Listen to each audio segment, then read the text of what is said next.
Tem que falar no microfone. Eu vou me perder, tá, gente? Bom, boa tarde. Primeiro eu quero agradecer o convite ao Sérgio e aos demais organizadores do evento. Fiquei sabendo que é a segunda semana, né? Muito legal a iniciativa.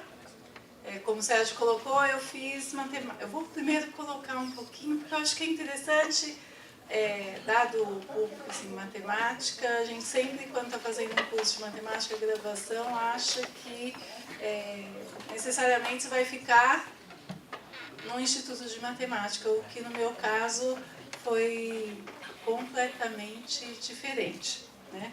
E eu acho que até contar um pouquinho da trajetória acaba fazendo parte, até para entender um pouco a linha minha de pesquisa, tá? E o que eu vou apresentar no final. Eu fiz matemática na Federal de São Carlos, né?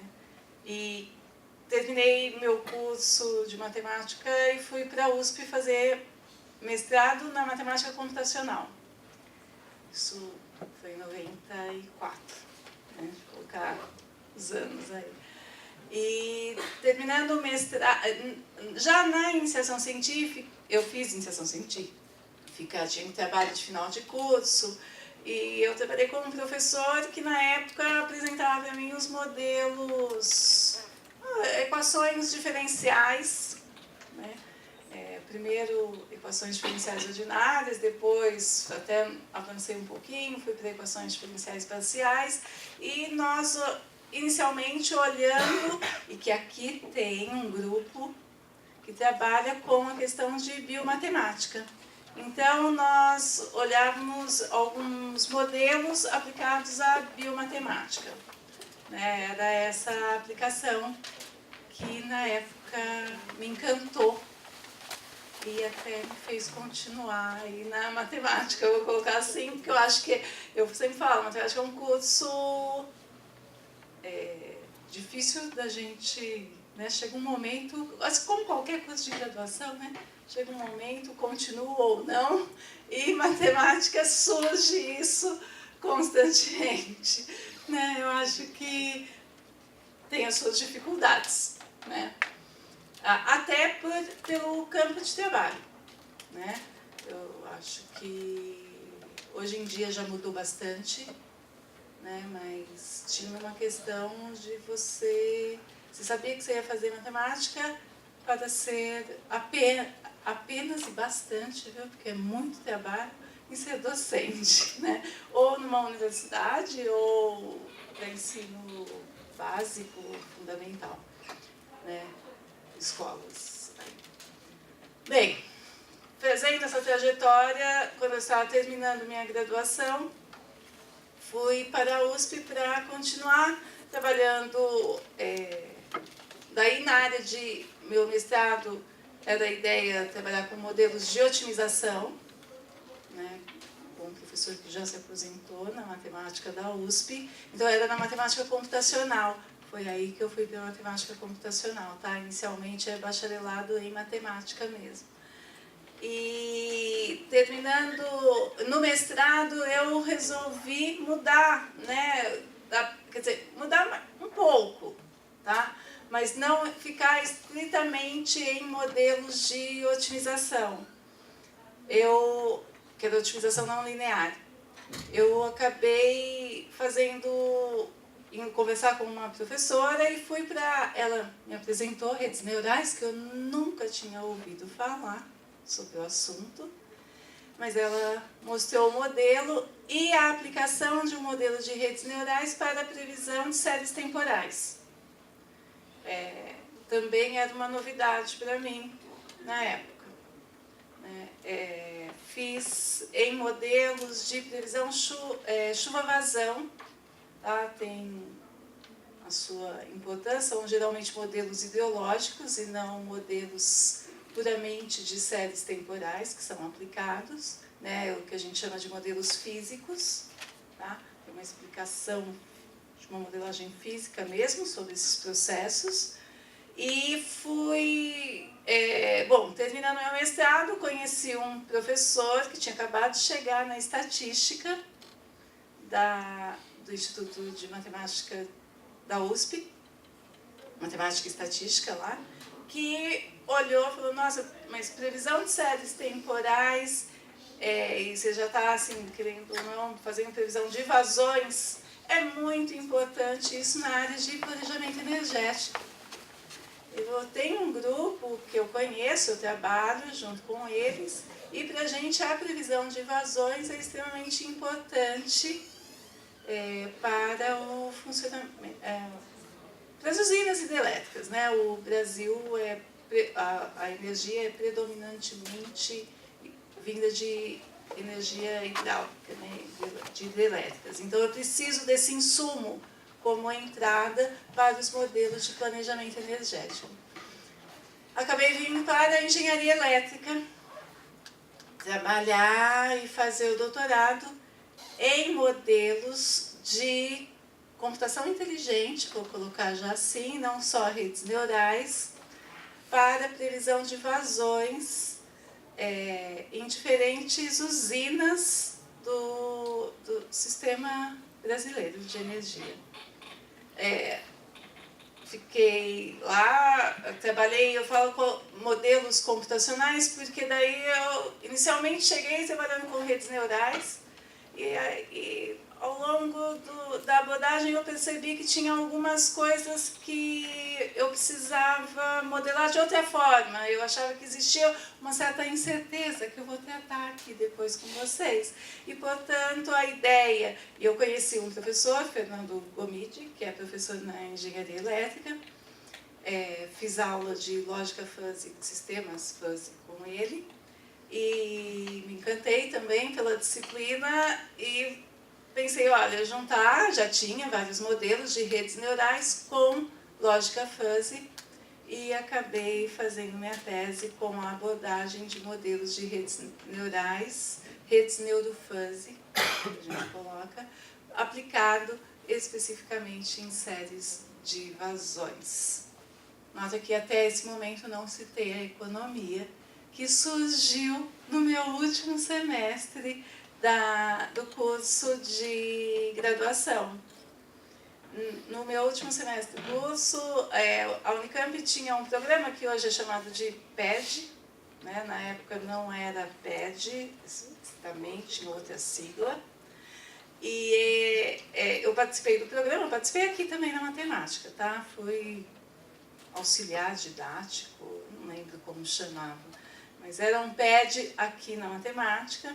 E depois, quando eu estava no meu último semestre do doutorado, acabei indo participar do programa na economia, porque nós temos as disciplinas de estatística e nesse momento eu já estava talvez muito mais trabalhando com modelos, uma abordagem estatística, porque mesmo que tenha toda a parte matemática dos modelos de redes neurais e lógica fuzzy, eu comparava com abordagens mais clássicas de previsão, então os modelos autorregressivos.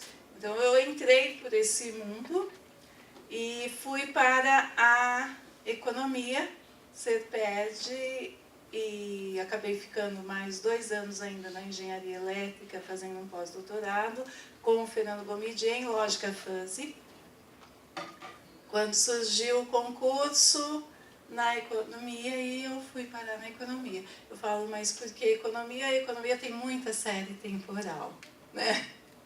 E aí as aplicações todas do que eu fazia se encaixava ali e se encaixa. Então, a minha trajetória, vocês veem que eu acabei passando por várias unidades, universidades, e de formação acabei até... Eu falo que hoje em dia, claro, dou aula de matemática e de estatística, econometria, mas eu me vejo cada vez menos matemática e talvez mais ligada à área de estatística, né, pela minha pesquisa. Tá? Então, quando o Sérgio encaminhou o e-mail me convidando para a palestra, pensei, nossa, o que eu vou apresentar, né? Tanto de aplicações, eu acho que aqui nesse momento é importante ver que tem vários tipos, né? Mas a partir da modelagem. E eu coloquei, olha, modelos de inteligência computacional para tomada de decisão. Na verdade, eu vou mostrar alguns modelos, vou mostrar primeiro redes neurais, depois lógica fuzzy, tá? E tentando indicar um pouquinho os avanços e uma outra aplicação aí no meio, tá? Então, eu coloquei também, eu não sei o quanto vocês já viram de modelos de redes neurais ou não, mas é só assim um panorama, tá, gente? É só uma ideia mesmo e não vou me aprofundar porque nem dá, né? Aqui. Então, inicialmente eu vou começar com uma abordagem que eu vou apresentar a questão da rede neural artificial. Vocês já viram rede neural artificial? Tirando o Sérgio que está fazendo uma matéria, eu não sei, tá?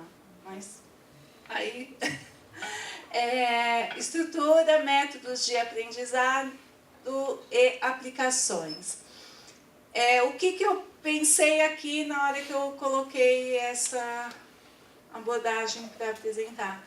Foi na questão que nós temos já vários modelos, né, propostos na literatura de redes neurais, continua sendo super ainda um campo de pesquisa, né? Tivemos esse ano, não sei se vocês ouviram falar, mas foi no Brasil um grande congresso, né, que foi no Rio de Janeiro, que chama WCCI, que é um congresso que une a área de redes neurais, tem uma parte, né, porque esse congresso ocorre de 2 em 2 anos, e é um congresso que agrega um congresso menor de redes neurais, um outro de fuzzy e outro de computação evolucionária. Eu não vou colocar a computação evolucionária aqui, eu até tinha pensado, mas vou deixar uma próxima vez, tá bom?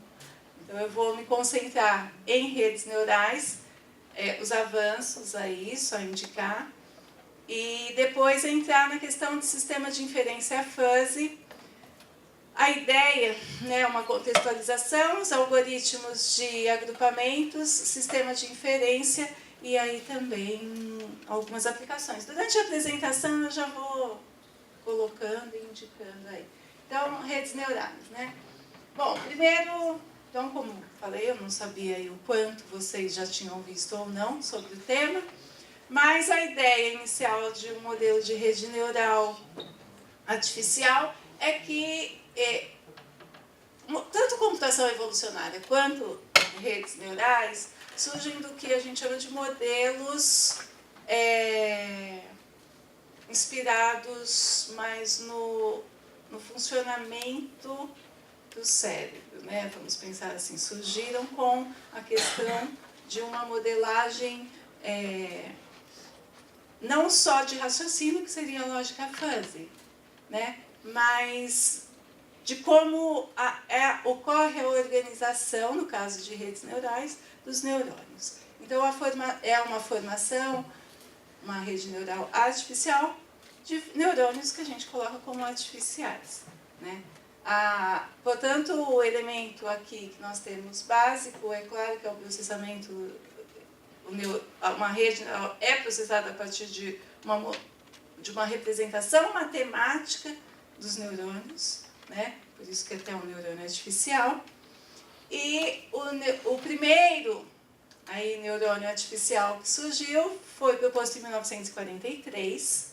Tá? Era um neurônio, a aplicação ali era praticamente um neurônio lógico 0,1, tá? Não tinha saídas contínuas, vamos colocar assim.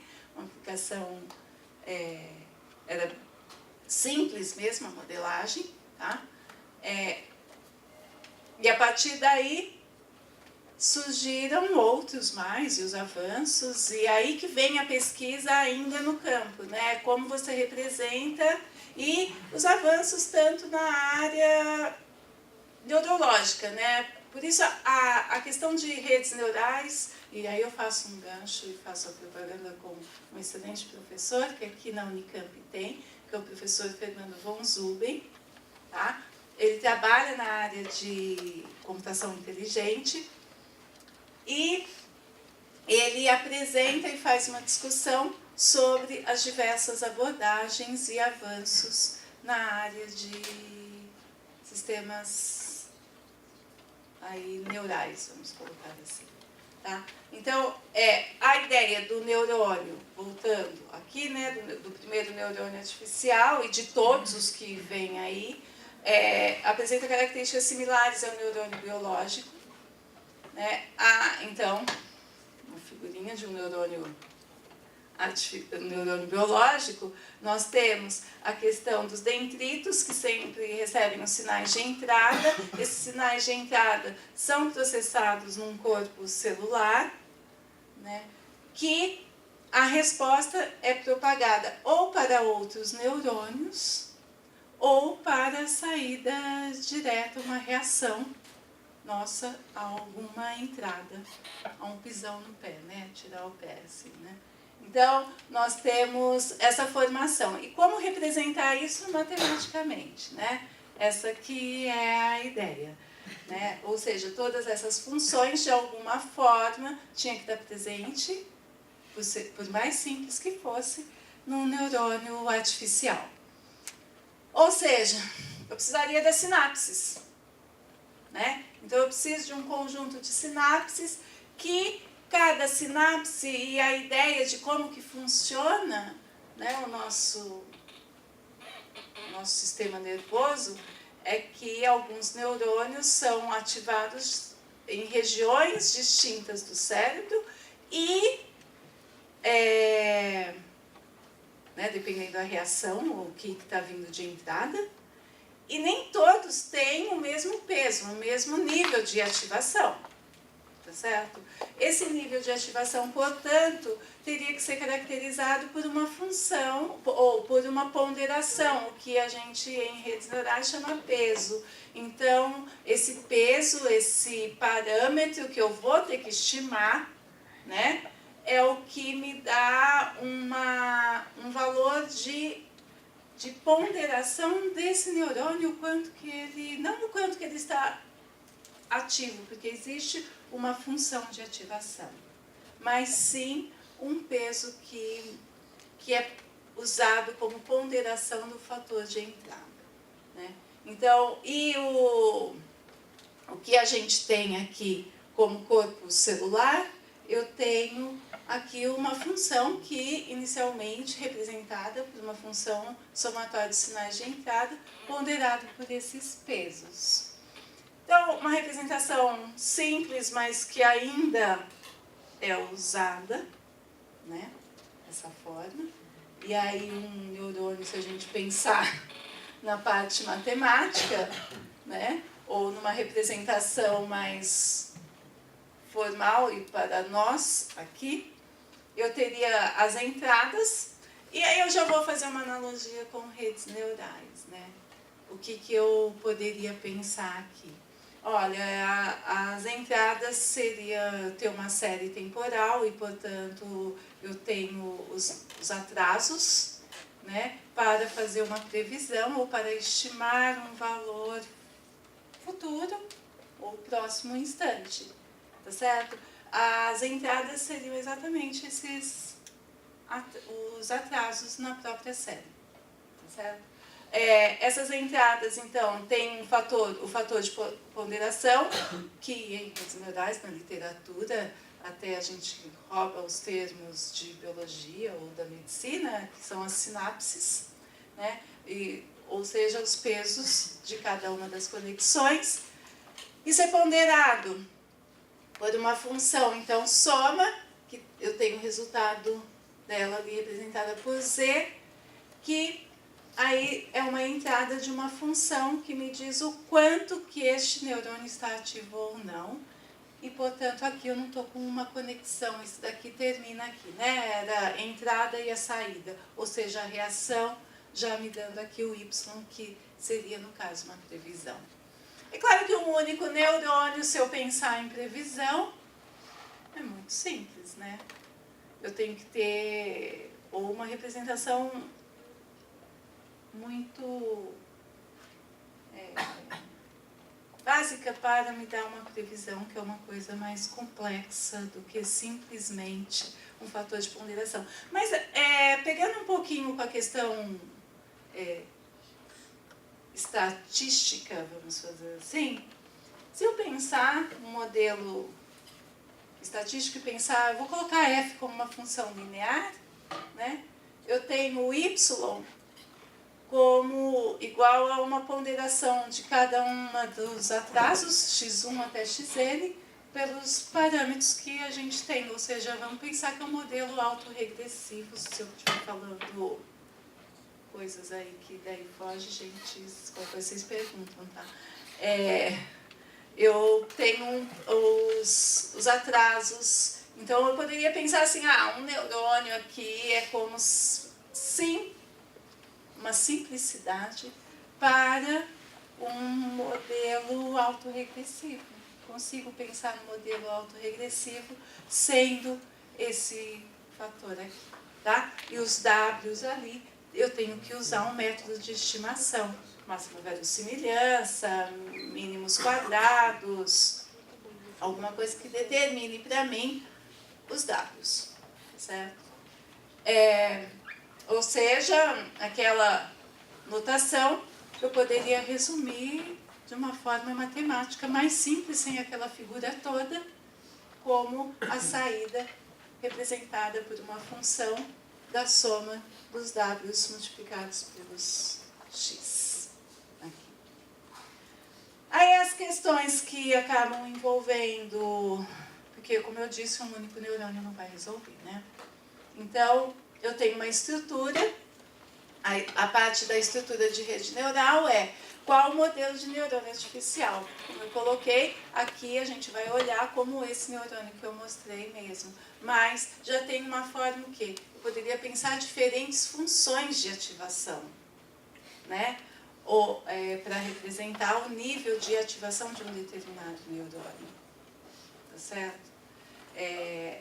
Assim como surgiram outros modelos aí de redes neurais que os fatores de ponderação não necessariamente estão todos diferentes de 0 ou entre 0 e 1. Você tem as redes que dão ponderações até diferentes ou até aplicadas, os fatores de ponderação sendo determinados por uma função, uma lógica fuzzy, né? Eu posso pensar aquilo como um parâmetro fuzzy também, assim como a função, e daí eu já estou ligando com a parte de fuzzy, tá? A função de ativação ser uma função que em fuzzy a gente chama de função de pertinência, tá?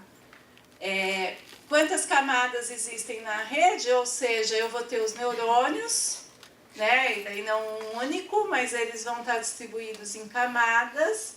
E quantas camadas eu coloco? Olha, uma única camada, 2, 3. Essa é uma discussão. Isso tudo envolve uma determinação da estrutura que, é claro, resulta numa determinação até da saída. Porque a saída vai depender da complexidade que eu dou para o sistema. Tá?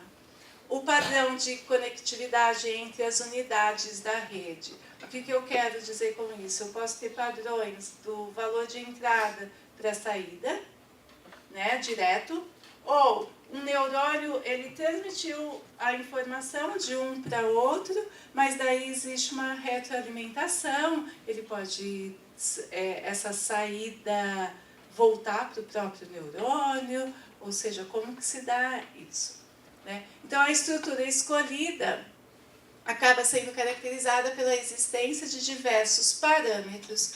Essa é a grande, eu acho que uma das que eu até coloco como uma crítica, né, aos modelos de redes neurais, né? Por quê? Porque quando eu tenho muitos parâmetros, eu preciso de muitos dados. A gente sempre, em estatística ou numa modelagem, eu sempre procuro um modelo que seja parcimonioso, né? Eu não quero um modelo que tenha muitos parâmetros, eu quero, inclusive, a interpretação do que está saindo. Do que está saindo. E, numa rede neural, dependendo da complexidade, isso se perde totalmente, né? Porque eu posso ter muitos parâmetros a serem estimados, tá certo? Então, a existência de diversos parâmetros precisa ser ajustado ou adaptado segundo algum objetivo específico. No caso de redes neurais aplicado à previsão, meu objetivo específico é fazer a previsão e, portanto, minimizar um erro, né, de previsão. Aqui eu coloquei, só de simplicidade mesmo, o que seriam diferentes estruturas de redes neurais, né? No caso aqui, uma rede super usada em previsão é a rede feed-forward. Ou seja, eu tenho as entradas e, no caso, aqui eu tenho duas... Gente, como que faz aqui? O ESC. É professor enxergar o ESC aqui, gente. Ah, não, o que eu fiz? De novo, ó. Como que eu faço? Sérgio, eu. Você viu?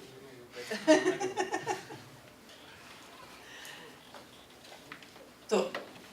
Tem um apontador aí? Não tem. Se não tiver, não tem problema. Eu mostro aqui. Tem. Aí, mas como que eu... Volta para mim da apresentação. Ctrl... Não, aqui, ó. Ctrl F. É o ESC que eu aperto. O que eu aperto aqui? Ah, não, tudo bem. Esquece. Ó, eu tenho as entradas, no caso aqui 2 entradas. Ah, tá bom. Eu tenho as entradas, tá certo? 2. Aqui uma camada só, intermediária, com 3 neurônios na minha representação e um neurônio só de saída. Você nota que o que eu tenho nessa rede é que cada um dos neurônios da camada intermediária está totalmente conectado aos neurônios da camada intermediária. Tá? Eu não tenho uma retroalimentação, ou seja, isso daqui, ó, eu não tenho as flechinhas, mas vem daqui para cá. Tá?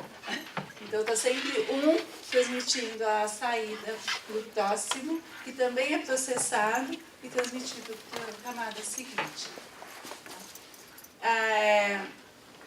É claro que eu posso ter uma modificação daquela estrutura, eu colocar essa retroalimentação aqui, né?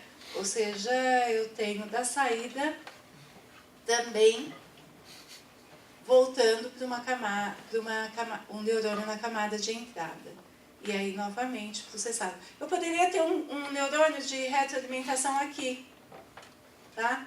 Eu só coloquei assim para simplificar. Ou seja, né, quero colocar que eu tenho diversas formas de representação da estrutura de uma rede neural. E aí começam as dificuldades. Como que eu determino, inclusive, quantos neurônios que eu ponho aqui, né? Ou se eu coloco uma camada aqui só, né? Eu posso ter 2. Tá certo?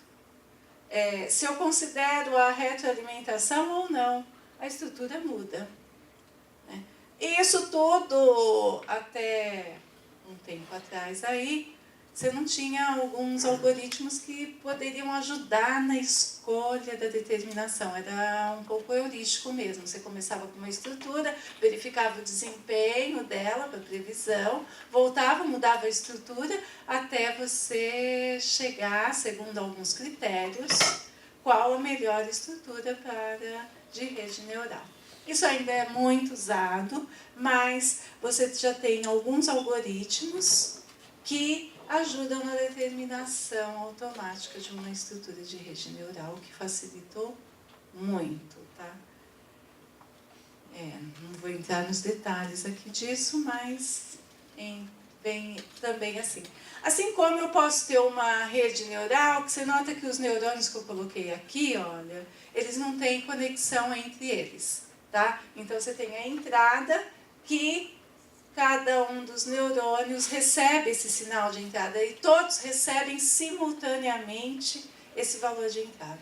Esse tipo de estrutura de rede neural é muito usado para fazer agrupamentos, né? Então, não só previsão, tá? Mas algoritmo de reconhecimento de padrões, tá? Então esse tipo de estrutura acaba sendo usado. A estrutura mais conhecida é a rede Multilayer Perceptron, MLP, como todo mundo chama.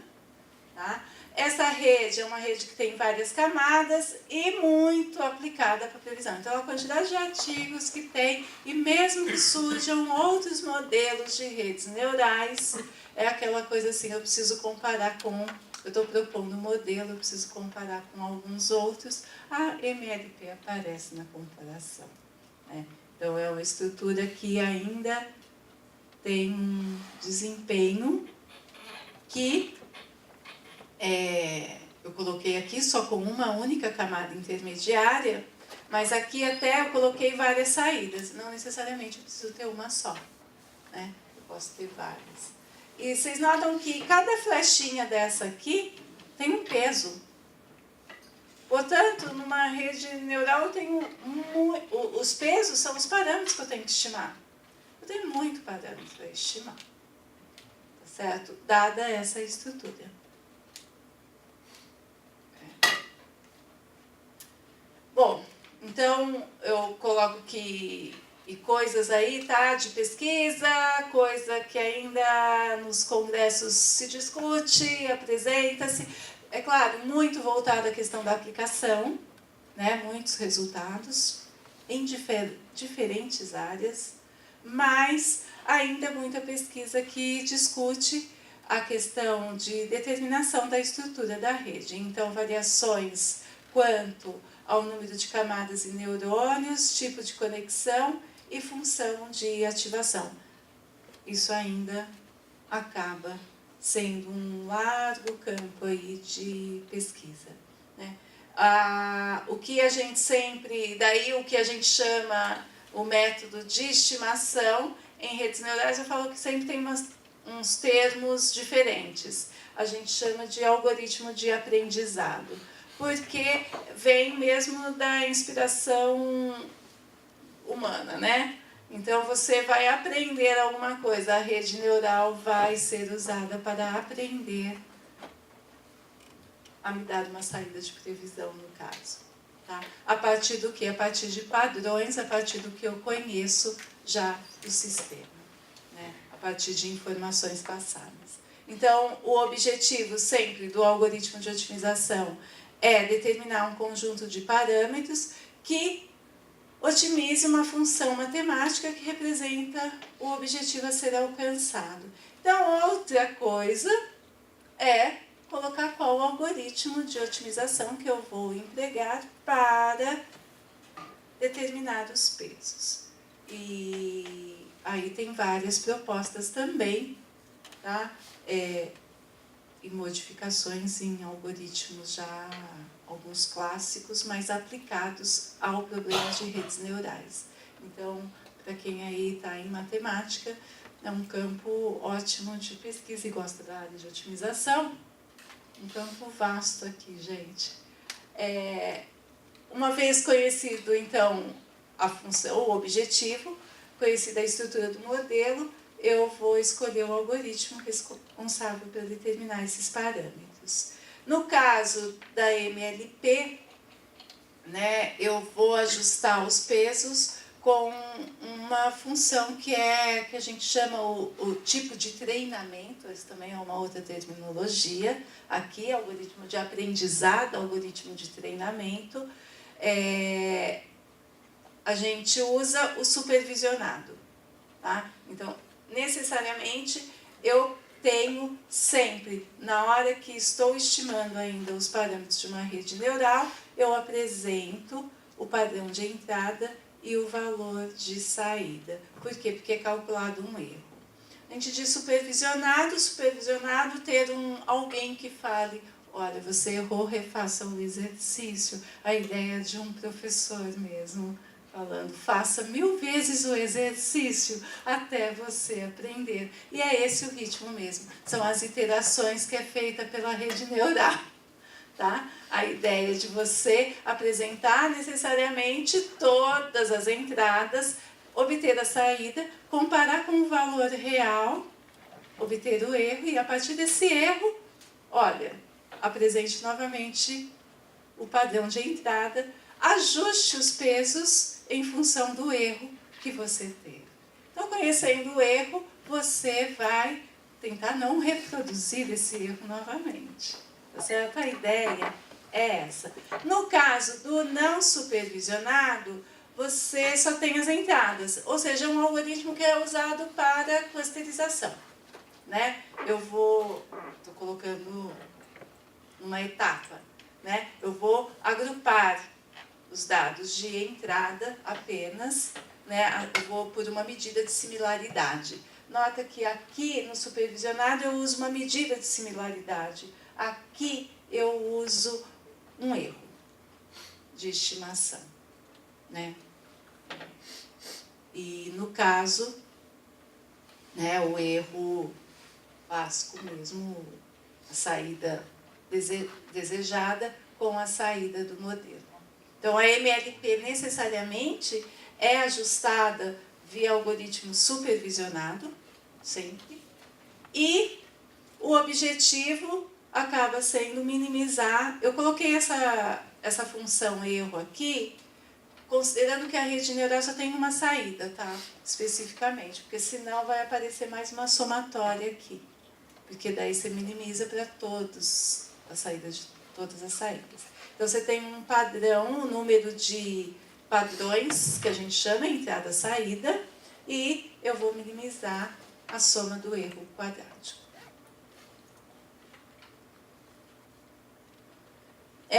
O algoritmo de otimização, derivada de primeira ordem, tá certo? Nota que nessa estrutura, do jeito que eu estou falando, eu não tenho restrição quanto aos pesos, né?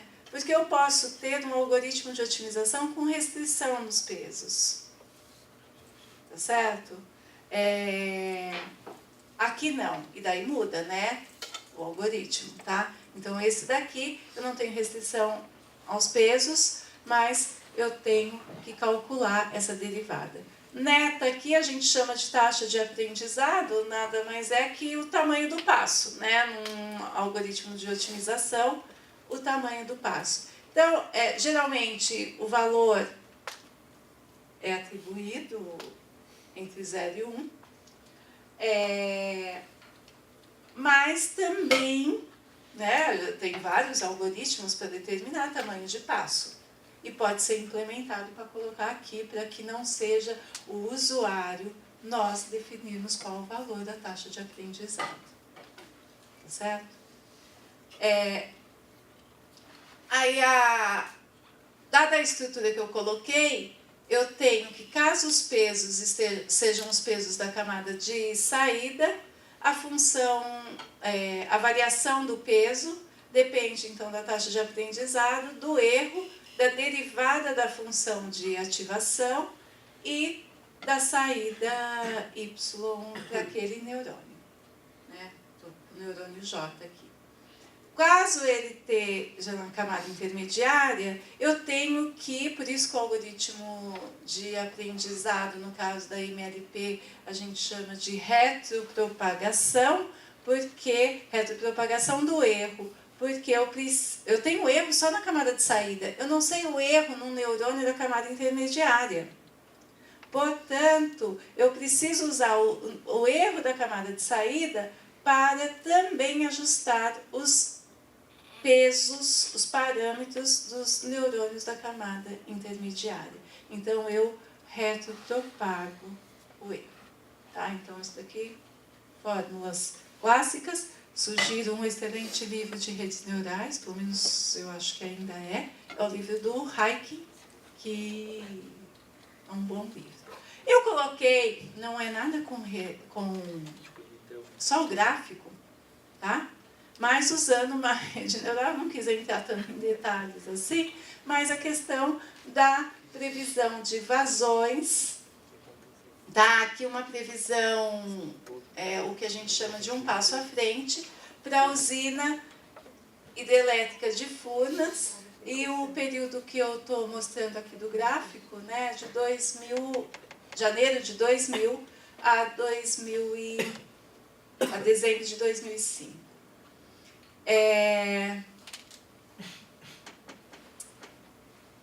Eu não coloquei a tabela de erros, mas acho que até curiosidade, né? Porque a hora que a gente olha um gráfico assim, eu falo que gráfico sempre engana, né? Mas um erro de previsão, geralmente de vazões, para essa usina, porque dependendo da usina, tá, muda, né? Mas para essa usina é em torno de 19%. Isso é muito, tá? Todo mundo gostaria muito de diminuir esse erro. A grande questão, numa previsão de vazões, é esses períodos aqui, né? O pico, tá? Vocês notam que eu estou fazendo previsão, o que a gente chama um passo à frente aqui, tá? Então, eu sempre tenho até o instante T-1 e faço a previsão no instante T. Eu não tenho uma previsão sobre previsão, que daí aumenta mais ainda. E, num planejamento energético, a previsão precisa ser de 5 anos. Tá? Essa informação aqui é necessária para a previsão como entrada no modelo de otimização para determinar quanto que você vai gerar de energia. Né? Então, o Operador Nacional do Sistema Elétrico no Brasil, o ONS, ele precisa dessas informações de previsão. Né? Eu coloco que 18% e é alto, né? Porque eu posso, o tomador de decisão falar, olha, vai chegar água, né? Aqui, ó, vai chegar água, a previsão está me dando que chega. Só que foi um ano que a previsão de vazões para Furnas foi mais baixa. E daí, a hora que eu falo de chegar água, você vai verter. Você vai jogar a água que está lá, armazenada, embora. Isso é desperdício, né? A gente não tem noção de desperdício, mas a água é uma riqueza enorme e, nesse caso, bastante. Tá? Então, eu não coloquei aqui de financeira, mas só como uma outra aplicação importante de previsão de séries temporais e um problema que ainda está super aberto e buscando sempre, o setor elétrico continua buscando modelos de previsão. Minha tese de doutorado, eu trabalhei com modelos de previsão e usando tudo quanto é tipo, fazendo várias coisas. O setor, no caso aqui, não usa chuva, só vazão, tá? Porque são vazões médias mensais, então é diferente, não é uma discretização de um dia. A chuva já foi, no mês médio, né? E fora que a grande questão é, se eu vou usar chuva para prever vazão, eu preciso da previsão da chuva. Aí é aquela coisa, o que vem primeiro? Né? O que eu vou estar errando mais, a chuva ou a vazão sem a informação da chuva? Já foram constatados, tá? Que fazer a previsão da chuva te leva a erros tão grandes que muitas vezes, no caso de previsão semanal, tá? Não estou falando usando modelos físicos, mas de determinação da chuva. Mas você tem erros tão altos de previsão que é melhor você esquecer a chuva. Tá? Isso, o setor elétrico, de vez em quando, faz alguns workshops para ver se alguém está fazendo alguma coisa nova. Estão sempre interessados. Eu Eu mostrei um modelo básico de redes neurais. Na minha tese, até ali, quando eu cheguei para fazer, eu estava com esse modelo básico. Mas daí minha questão era, até, voltando o slide aqui, era, olha, será que e o setor elétrico, só fazendo mais um parênteses aqui, para vocês saberem, é que o setor elétrico usa um modelo que chama periódico autorregressivo. Tá? Eles fazem um modelo, por exemplo, previsão mensal. Ele faz 12 modelos, um para cada mês. Né? Ah, mas por que não tratar os modelos Sarima? Né? Para tratar a sazonalidade. Não, eles acham melhor montar um modelo para cada mês. Tá? E não ajustar um único modelo para todo mês. E eles têm essa ideia no sentido de... Opa, aqui. Porque eles querem tentar melhorar isso daqui. Né? Então, eles estão buscando um modelo que tente prever isso. A questão, então, eu falei, pô, mas eu tenho um modelo de rede neural para prever a vazão para qualquer mês, eu via que também não ficava bom. Por que eu não posso usar um modelo por mês? Um modelo de rede neural por mês, como tem um modelo periódico autorregressivo. Tá? Só que nesse caso, eu comecei a ver também, e surgiu minha curiosidade, né, que eu ter um período de janeiro, eu sei que é um mês que chove bastante, e a vazão é alta. Mas eu tenho meses em que, aqui no histórico não aparece, mas eu tenho um mês no histórico, o histórico de vazões que nós temos, gente, de quantidade de dados, eu falo que é fantástico, né? Porque desde 1931 é registrado. Eu falo fantástico porque na hora que eu pego séries econômicas, eu começo, não estou falando séries financeiras, mas séries econômicas, nossa, muda plano do governo, mudou a moeda. Você começa a ter várias dificuldades. O governo muda a metodologia. Mudou a metodologia, a série mudou. Então, você começa a ter restrições até para pegar série temporal e longa, né? Eu sempre quero um período longo para conhecer o padrão da série. E no caso de economia, isso acaba sendo difícil, né? Eu falo que os exemplos sempre que eu faço com os alunos são séries dos Estados Unidos. Lá você tem a série, né? Se muda a metodologia, é informado como que foi mudada a metodologia. Aí, eu falei, olha, por que não mês de janeiro, já que eu tenho que fazer uma previsão para o mês de janeiro, eu vou fazer um modelo específico. Mas a vazão alta para janeiro, o que é alto? Comecei a ficar com uma questão. Valor baixo de vazão.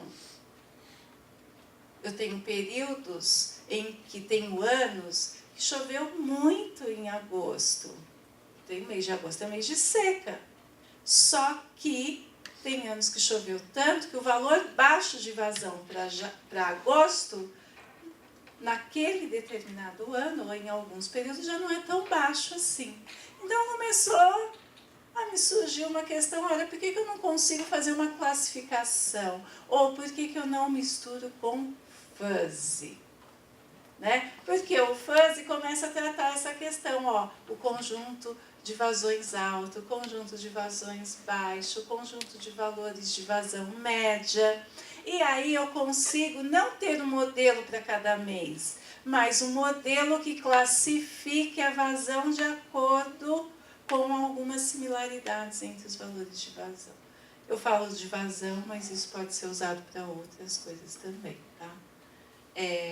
Então, foi a minha ideia de entrar nesse mundo que surgiu, foi mais recente, né? Mas o primeiro artigo, que eu aconselho todos a ler, é fantástico, tá?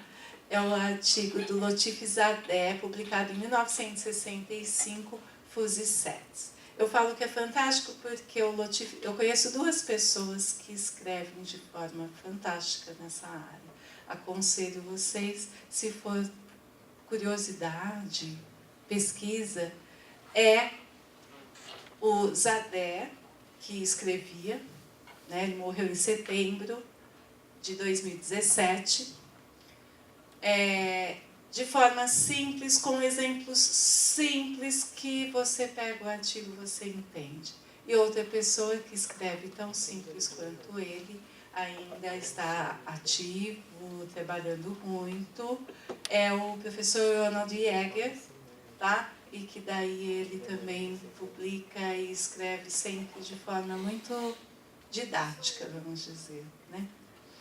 E o Zadeh, então, que propôs o conjuntos fuzzy, e aí ele já pensou assim, para tratar realmente as incertezas, né? A ideia de fuzzy, a ideia de você aplicar para programas de controle, por exemplo, né? E não só, não estou pensando em previsão, mas um controlador, né? Um operador, por exemplo, hoje em dia já é muito moderno, né? As máquinas de lavar roupa, você tem um controladorzinho lá, e esse controlador é feito a partir de a temperatura da água, tá? A partir de um controladorzinho modelando lógica fuzzy.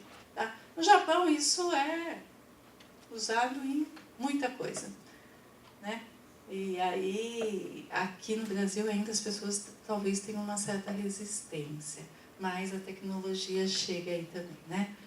Aí, então, proposto, são 2 artigos que eu recomendo, tá?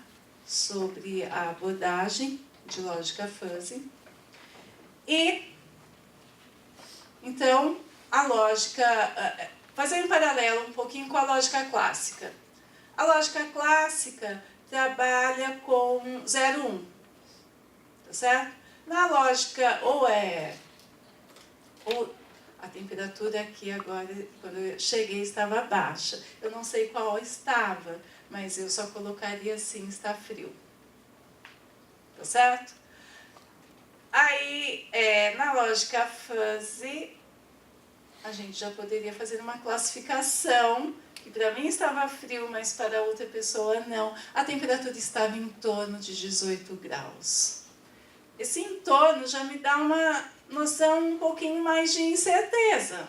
Eu não tenho certeza se está 18 graus. É em torno de 18.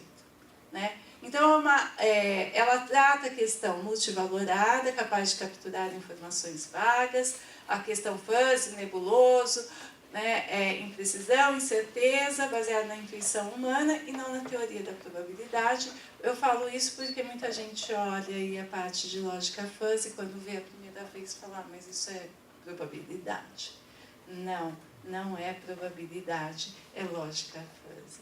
Tem várias discussões do próprio Zadeh, tá? Discutindo e argumentando isso.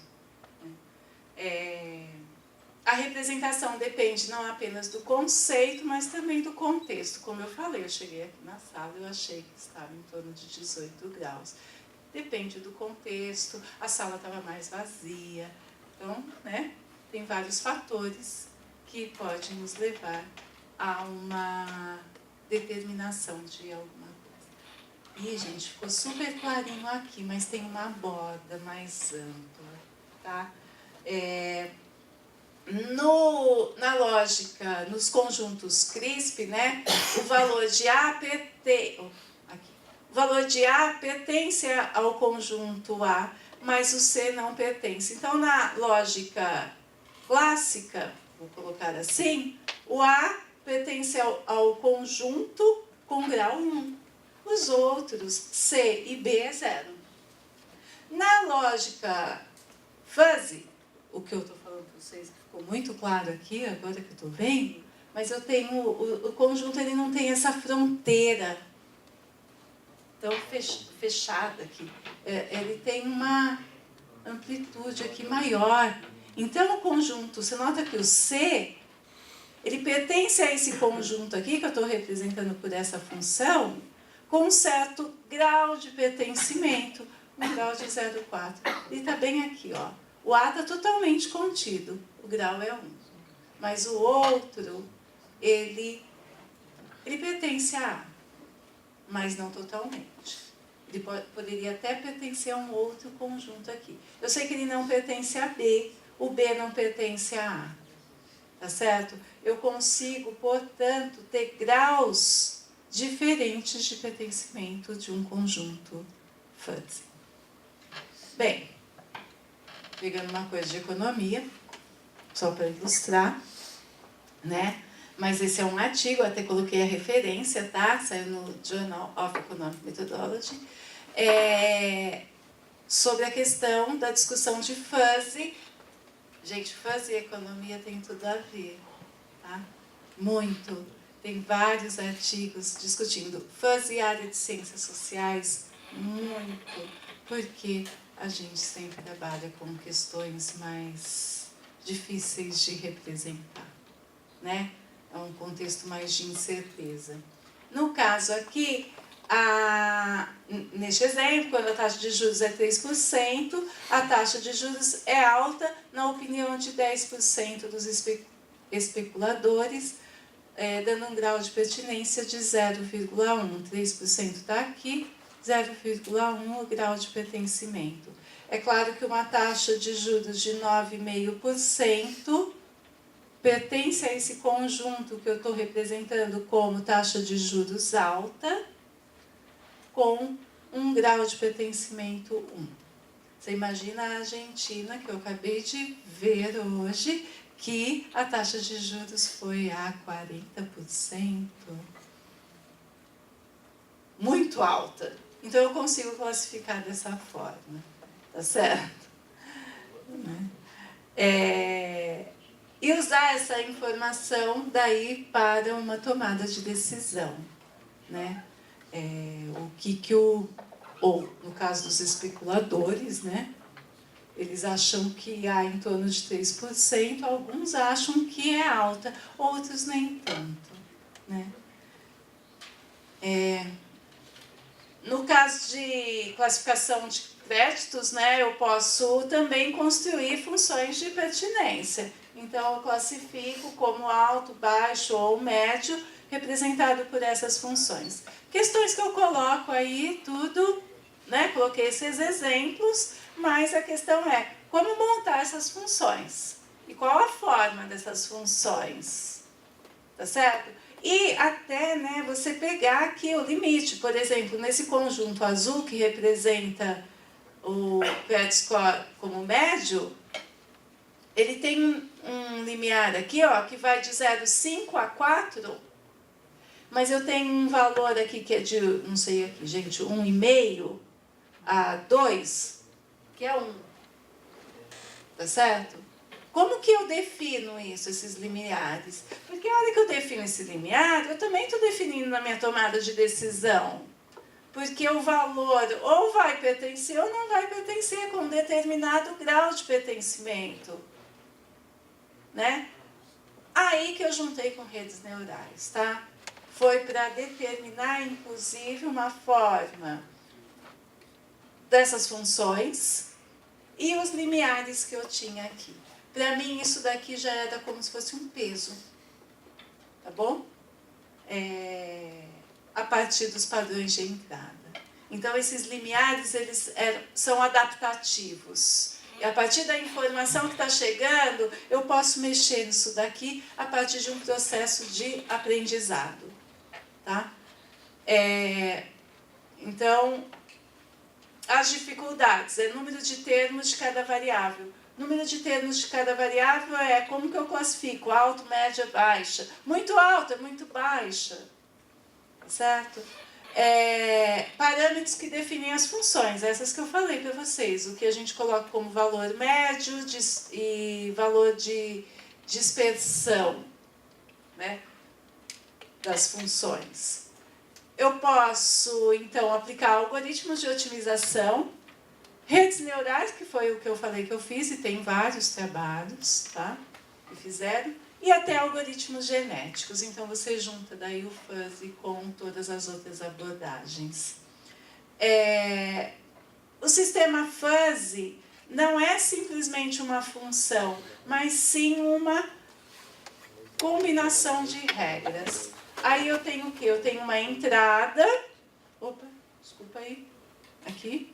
Eu tenho a entrada, as entradas. Eu tenho um algoritmo de agrupamento, aqui, que vai agrupar os meus padrões de entrada por um critério, por exemplo, de similaridade. Esses padrões agrupados dessa forma, e uma entrada pode pertencer a mais de um conjunto, tá? Aqui não dá para ver isso, mas eu poderia ter entradas em todos os conjuntos com graus de pertencimento distintos. Isso me dá uma base de regras que, processando a informação da base de regras, eu tenho a saída. Então, a gente representa essa base de regras como C, antecedente. Então, aqui que vai estar, se a entrada tem um grau de pertencimento a um determinado conjunto, tá certo? Eu tenho, então, uma saída, um consequente. Eu tenho, por exemplo, uma previsão. Eu posso classificar as vazões em níveis de vazões, em conjuntos que representam o alto, médio e baixo, e até com uma classificação maior, e, a partir disso, montar uma função ponderada por esses graus de pertencimento que me dê uma saída, uma previsão. Tá? A questão surge.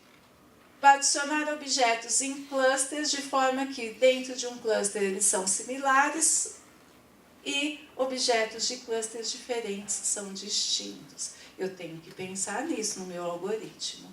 E descobrir novas categorias de objetos de maneira não supervisionada. E aqui eu venho com a questão que não tem esse professor, são medidas de similaridade mesmo. Rótulos de classes não são fornecidos, ou seja, eu tenho os conjuntos, mas eu não preciso colocar um rótulo de alto, média e baixa, tá certo? Isso é para mim como uma interpretação daquilo que eu estou construindo. No agrupamento fuzzy, cada cluster é um conjunto dos padrões de entrada. Eu tenho algoritmos, eu coloquei dois aqui, dois são conhecidos, principalmente o primeiro, que é o fuzzy CMINS. Ele é parecido com o Caminhos, se alguém aqui já ouviu falar, é uma média, vamos dizer assim, um algoritmo de médias. Tá, ele foi proposto, só que daí eu estou usando funções fuzzy. Então eu tenho graus de pertencimento, o Caminhos não tem isso. Tá? Ele foi proposto em 1981 pelo Bezdek, tem muitas variações disso daqui. E o Ronald Jäger propôs em 90 o Participatório Learning. O Participatório Learning, Gomide e até um ex-aluno daqui, que foi fazer, vou já deixar aqui para vocês irem olhando o resultado, foi fazer o mestrado lá com a gente, né? Na época ele foi me procurar para iniciação científica, trabalhou comigo ali com iniciação, com modelos de redes neurais, no caso, e terminando a graduação, eu acabei convidando, e ele aceitou, foi fazer o mestrado na engenharia elétrica. E a gente tinha esse algoritmo que foi proposto em 1990, a gente já tinha usado para classificação, e a gente pensou, putz, mas a partir da classificação, e não tinha nada a ver, era um probleminha assim básico de aplicação, nós montamos a aplicação. Tá? Eu falei, usar para previsão. Então ele aplicou para previsão. Esse foi o primeiro modelo que eu chamo aqui, olha, de EPL. Só que só o Participatório Learning, EPL, E evolving porque a gente propôs esse algoritmo que ele é evolutivo ao longo do tempo. Então, essa classificação que é feita por esse algoritmo muda, os conjuntos mudam ao longo do tempo, não é uma coisa estática, tá? Ele fez isso e a partir disso a gente acabou orientando outros trabalhos e o último foi um aluno que fez, de novo, né, fez iniciação, mestrado, fez iniciação, ele aluno de graduação na economia, e fez o mestrado e o doutorado na engenharia elétrica com orientação do Gomide e minha. E aí nós trabalhamos mais neste algoritmo, evoluímos, e saiu o Evolving Possibilistic Fuzzy Modeling, que foi publicado aqui, mas tem outros trabalhos, tá? Dele, Leandro Maciel. E aqui eu só para... Tinha muitas aplicações de muita coisa, mas a gente, na tese dele e depois nesse artigo, a gente acabou olhando a previsão da volatilidade realizada, e são dados intradiários, tá? Então, dados do Ibovespa, mas com uma discretização pequenininha, tá? Então, intraday. Tá? E os modelos e o Magashi, que são os modelos mais tradicionais nessa área de previsão de volatilidade, eles acabam tendo uma maior dificuldade em fazer essa estimação dessa volatilidade. Então, inclusive porque são abordagens que não são adaptativas, né? E séries de preços mudam ao longo do tempo. Eu coloquei aqui um resultado de uma MLP, né? Numa rede neural, para comparar até com o desempenho desses outros 3 modelos, que daí eu falo. Da rede, eu tenho o tempo de processamento aqui, então a rede neural, dado a questão de ajuste dos parâmetros, tudo, ela demora mais em segundos, tá? O número de neurônios que eu tinha nessa estrutura de rede neural, 25, então são vários parâmetros mesmo que foram estimados. A rede, eu não coloquei o período, né, gente? Falha minha, tá? Não lembro também, se alguém perguntar, não vou lembrar. E os 3 modelos do meio, ETS, XTS e EPL, eu estou acabando, tá? Eles são os modelos evolutivos, tá? O TS e o XTS é que eles implementam como classificação, aquele agrupamento, o algoritmo que é o Substruct Clustering. É baseado no Fuzzy-Semins, tá? Só que é uma variação já do Fuzzy-Semins. E o EPL é em cima do Participatory Learning. Então, o desempenho deles, até pelo critério do ajuste dos parâmetros serem revistos, né? Quando as informações... E isso você pensando num fluxo de dados, quando eu estou pensando, tá mais em dados intraday, eu tenho fluxo de dados. Então, isso está muito em moda, vamos dizer assim, né? Em pesquisas que precisam avançar mesmo, são modelos que trabalham com uma quantidade de dados grande. Eu tenho aqui 3 abordagens que são promissoras. No caso aqui são regras e não neurônios, e o desempenho deles acaba sendo inferior, aí pelo raiz quadrada do erro médio melhor. Muito obrigada, falei demais. Isso tudo que eu escolhi, viu, gente? A gente vai abrir para perguntas agora. Alguém tem uma pergunta?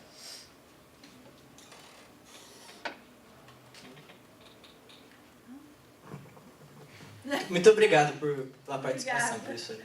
Obrigada.